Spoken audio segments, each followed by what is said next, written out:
Hello friends, super magic રસોઈમાં મિત્રો હું આપનું સ્વાગત કરું છું. આજે હું આપણે મૂળાના શાકની રેસીપી તમારી સાથે શેર કરું છું. તે તમને ખ્યાલ જ નહીં આવે કે આ મૂળાનું શાક છે કે પનીરનું શાક છે. એટલું ટેસ્ટી બને છે.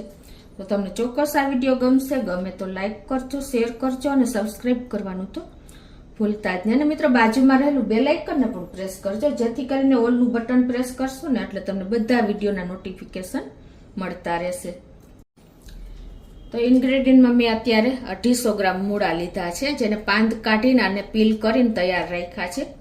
એક ટમેટું છે, એક કાંદો છે, 2 થી 4 મરચાં તીખા લીલા છે, આદુ લસણની પેસ્ટ છે, પછી ધાણા છે, મીઠું છે, તેલ છે, ગરમ મસાલો છે, ચોખાનો લોટ છે, અજમો છે, મરીનો પાવડર છે, ચીલી ફ્લેક્સ છે, આપણે તમાલપત્ર છે, ચણાનો લોટ છે અને રૂટીન મસાલા છે. તો બનાવવાનું ચાલુ કરીએ. તો મિત્રો આપણે મૂળા લેવા જાય ને ત્યારે એકદમ ગ્રીન પાંદ હોય અને એકદમ તાજા પાંદ હોય ને એવા લેવાના છે, એટલે એકદમ કૂણા મૂળા આવશે. તો આ મૂળાને મેં ધોઈને અને પીલ કરી લીધા, એટલે કે છીલી લીધા છે. તો હવે એના આપણે આ રીતે 4 કટકા કરશું. એક મૂળામાંથી આ રીતે તમે પ્લસની નિશાની મૂકશો ને એટલે મીડિયમ એવા આપણા કટકા થશે. આ રીતે જો આપણે મૂળાને સમારી લીધા છે. હવે એમાં આપણે અડધી ટીસ્પૂન જેવું મીઠું, 1/4 ટીસ્પૂન હળદર નાખીને અને આને આપણે મેરિનેટ થવા દેશું. એટલે કે આ રીતે રાખશું ને 10 મિનિટ જેવું, એટલે એમાં એકદમ પાણી છૂટશે અને આપણા મૂળા એકદમ રેડી થઈ જશે. આપણને ખ્યાલ પણ નહીં આવે કે આ મૂળાનું શાક છે. એટલું ટેસ્ટી આ શાક બને છે. તો હવે આપણે મૂળા એકદમ આપણે રાખી દીધા છે ને મેરિનેટ થવા માટે. એના માટેનું હવે આપણે કોટિંગ માટેનું બેટર તૈયાર કરી લઈએ. તો એમાં આપણે 1/4 કપ ચણાનો લોટ લીધો છે. તો એમાં મસાલા કરશું. પહેલાં તો આપણે એમાં 2 ટેબલ સ્પૂન જેવો ચોખાનો લોટ નાખી દેશું, એટલે એકદમ સરસ આપણે જે મૂળાને બેટર બનાવશું ને એકદમ ક્રિસ્પી તૈયાર થશે. અને 1 ટીસ્પૂન જેવા મેં ધાણાને અધકચરા ટોચી લીધા છે, એ નાખી દેશું. 1/4 ટીસ્પૂન ચીલી ફ્લેક્સ, 1/4 ટીસ્પૂન આપણે મરીનો પાવડર છે અને 1/4 ટીસ્પૂન આપણે અજમો છે. આ બધું 1/4 ટીસ્પૂન જ લઈએ છીએ.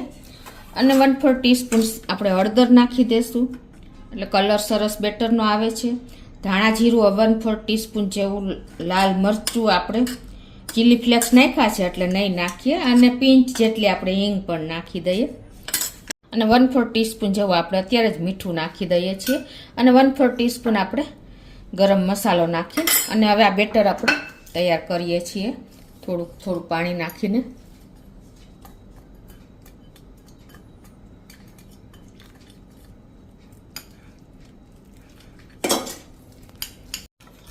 તો આ રીતે જુઓ, એકદમ આપણે સરસ લમ્સ ફ્રી બેટર તૈયાર કરી લીધું છે.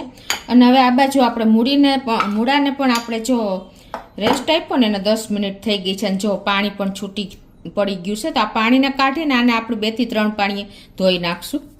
તો આ રીતે આપણે બધું પાણીને નિતારી નાખશું. આ રીતે તમે જો હળદર મીઠું ચડાવીને રાખી દેશો ને એટલે એનો મૂળાનો ટેસ્ટ જતો જ રહેશે, તમને ખ્યાલ જ નહીં આવે. હવે આમાં આપણે પાણી નાખી અને એકદમ સરસ ધોઈ નાખવાના છે.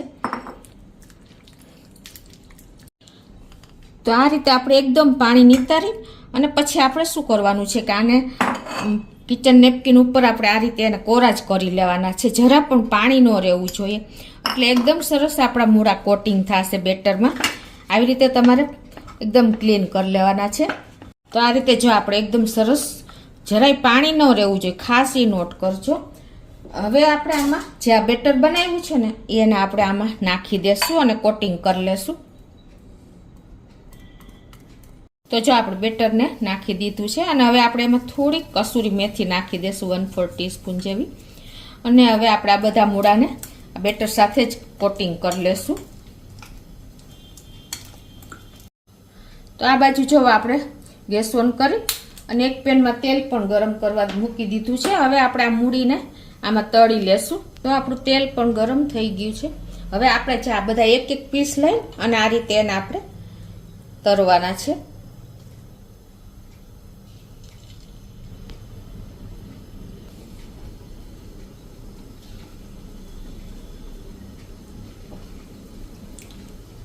તો આ રીતે આપણે મેરિનેટ કરેલા બધી મૂળાને તળી લેશું. તો આ રીતે જો આપણે બહુ ફ્રાય નથી કરવાના, સેજ સેજ જ કરવાના છે, એકદમ કડક નથી કરવાના, ગોલ્ડન કલર સેજ આવે ને એટલા જ કરવાના છે.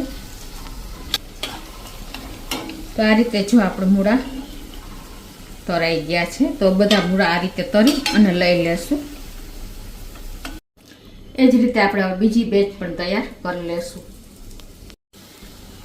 અને મિત્રો જો આપણે છે ને આ બેટર જે કર્યું છે ને ચણાના લોટનું, બહુ જાડું નથી રાખવાનું. ખ્યાલ આવવો જોઈએ કે આ મૂળા છે, એટલે તો જ એનું એકદમ ટેસ્ટ સરસ આવશે. જો જાડું બેટર હશે ને તો ભજીયા જેવું લાગશે. તો જો આપણી બીજી બેચ પણ તૈયાર થઈ ગઈ છે. આ રીતે જો આપણે બધા તરી લીધા છે મૂળાને, અને હવે આપણે વઘાર કરશું. તો એના માટે ગેસ ઓન કરી અને એક પેનમાં આપણે 2 ટેબલ સ્પૂન જેવું તેલ મૂકી દેશું. આ ગરમ તેલ છે એ જ હું મૂકી દઉં છું. તો હવે આપણું તેલ પણ ગરમ જ હતું.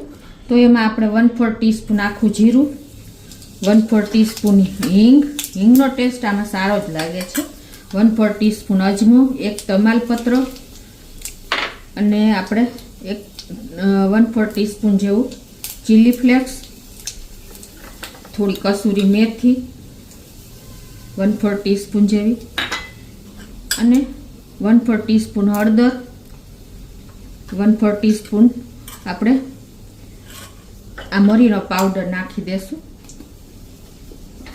અને સ્લો ટુ મીડિયમ ફ્લેમ ઉપર જ આપણે આ વઘાર કરશું. અત્યારે મીડિયમ ફ્લેમ રાખી છે. અને હવે એમાં આપણે જે એક કાંદો મીડિયમ સાઈઝનો મેં ઝીણો સમારી લીધો છે એને નાખી દેશું. અને આને આપણે બહુ કૂક નથી કરવાનું, સેજ ક્રન્ચી હશે ને તો એનો ટેસ્ટ બહુ સરસ આવશે. 1 ટીસ્પૂન આપણે આદુ લસણની પેસ્ટ નાખી દેશું. જો તમે કાંદા ન ખાતા હો ને તો તમે સ્કીપ પણ કરી શકો છો. એને પણ આપણે આ રીતે સ્લો ટુ મીડિયમ ફ્લેમ ઉપર કૂક કરી લેશું કાંદા સાથે જ. આ શાક મિત્રો એટલું ટેસ્ટી બને છે ને કે તમને ખબર જ નહીં પડે કે આ મૂળાનું શાક છે કે પનીરનું શાક છે, એટલું ટેસ્ટી બને. હવે 3 થી 4 લીલા મરચાંને મેં સમાર્યા છે ને એને પણ નાખી દેશું. અને આ એક મીડિયમ સાઈઝનું ટમેટું સમાર્યું છે એને પણ આપણે આમાં ઝીણું સમારેલું નાખી દઈશું.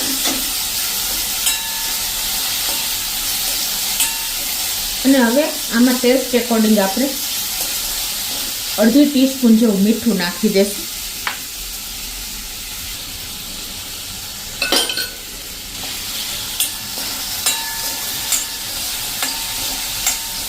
હવે આપણે બાકી વધેલા મસાલા કરશું. ટમેટાને થોડાક ગળવા દેશું. 1 ટીસ્પૂન આપણે કાશ્મીરી લાલ મરચું નાખશું એટલે તીખું પણ નહીં થાય અને કલર આવશે. અને 1 ટીસ્પૂન આપણે ધાણા જીરું નાખશું, 1 થી 1.5 ટીસ્પૂન. ધાણા જીરુંનો ટેસ્ટ છે ને આમાં બહુ સરસ લાગે છે, આપણી ગ્રેવીને બાઇન્ડિંગ આપશે. હવે આ બધું મિક્સ કરી આપણે થોડું એવું પાણી નાખશું, કેમ કે આમ નહીંતર આપણા મસાલા દાજી જશે.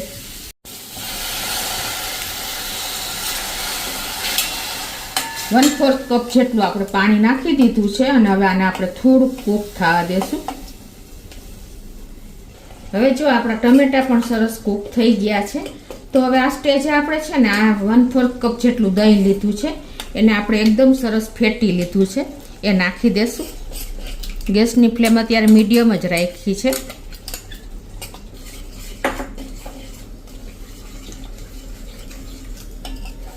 એકદમ આપણી રીચ ગ્રેવી તૈયાર થશે, રીચ કોઈ પણ વસ્તુ વાપરા વગર, કેમ કે દહીંનો ટેસ્ટ એટલો સરસ આવે છે ને શાકમાં મિત્રો, તમે ઓસે કિલોના કિલો મૂળી ખાશો ને એવું સરસ આ શાક તૈયાર થઈ જશે.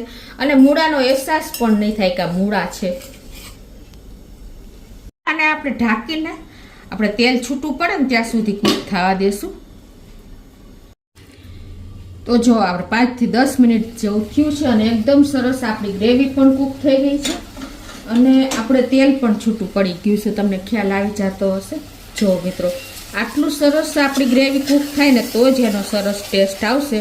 એટલે ક્યારેય પણ શાકમાં ઉતાવળ નહીં કરવાની. એકદમ સરસ જુઓ અત્યારે તમને ટેક્સચર જુઓ ગ્રેવીનું, ટમેટા પણ ગળી ગયા છે, તેલ પણ છૂટું પડી ગયું છે ને એકદમ આપણી રીચ ગ્રેવી તૈયાર થઈ ગઈ છે. તો હવે આ સ્ટેજ આપણે 1 ટીસ્પૂન જેવો ગરમ મસાલો નાખી દઈશું અને હવે આપણે જે આ મૂળાને આપણે બેટરમાં રાખીને તળ્યા છે ને એ પીસ નાખી દઈશું આ સ્ટેજે.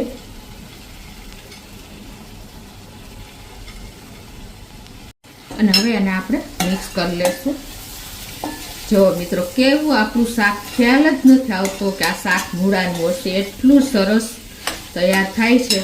તમે એક વખત ચોક્કસ આ રીતે ટ્રાય કરજો. મિક્સ કરી લીધું છે અને એકદમ સરસ 1 મિનિટ આપણે કૂક પણ કરી લીધું છે ગ્રેવી સાથે. હવે આમાં આપણે 1 કપ જેવું પાણી નાખી દઈશું. જે આ પાણી છે ને મેં આપણે બેટર બનાવ્યું હતું ને એમાં જ નાખી દીધું છે એટલે એકદમ સરસ આપણે મિક્સ થઈ જાય. અને હવે મીડિયમ ફ્લેમ ઉપર આને આપણે એકદમ ડ્રાય થાય ને ત્યાં સુધી કૂક થવા દેશું આ રીતે. તો જો મિત્રો આપણે બધું પાણી શોષાઈ ગયું છે ને એકદમ સરસ આપણું ગ્રેવીથી લથબથ આપણે મૂળાનું શાક બની ગયું છે. તો લાસ્ટમાં આપણે હવે થોડી ધાણા ભાજી નાખી દેશું અને જો થોડું બબલ્સ આવી ગયા છે ને તેલ પણ છૂટું પડી ગયું છે. આ રીતે તમે કરશો ને એટલે એકદમ ટેસ્ટી શાક બનશે. તો લાસ્ટમાં આપણે થોડી એવી ધાણા ભાજી નાખી દઈએ અને હવે આપણે સર્વ કરી લઈએ.